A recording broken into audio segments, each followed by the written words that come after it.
राजा और व्यापारी। एक राजा के दरबार में एक व्यापारी जब भी आता, उससे नजर मिलते ही राजा के मन में अजीब सी हलचल होने लगती थी।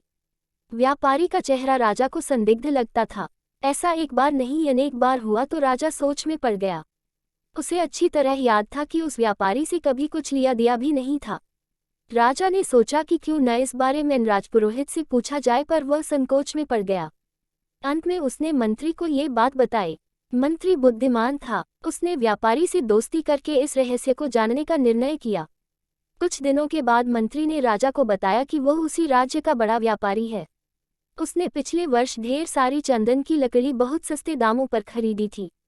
उसको किसी ने बताया था कि राजा या उसके परिवार में किसी की मृत्यु होने पर चिता के लिए ढेरों चंदन की लकड़ी चाहिए होती है और उस समय काफ़ी महंगी बिकती है, इसलिए उसने अधिक मुनाफा कमाने के लिए ज़्यादा मात्रा में लकड़ियाँ खरीद ली, जो उसके गोदाम में अभी तक पड़ी हैं। उससे उसका काफ़ी धन फंस गया है। वह जब भी दरबार में आता है तो आपको देखकर यही सोचता है कि राजा या इसके परिवार में कोई मृत्यु हो तो उसकी लकड़ी मुहमांगी कीमत पर बिके। महाराज, चेहरा मन का दर्पण होता है। व्यक्ति के मन की भावनाएं उसके चेहरे पर भी झलक आती होंगी, जिन्हें पढ़कर आपको अनिष्ट की आशंका होती है। मंत्री ने राजा से पूछा कि उस व्यापारी को आपके प्रति ऐसी दुर्भावना रखने के लिए क्या सजा दी जाए। राजा ने उत्तर दिया, उसकी लकड़ियां उचित मूल्य देकर खरीद कर राजकीय गोदाम में रखवा दी जाएं ताकि उसकी चिंता समाप्त हो।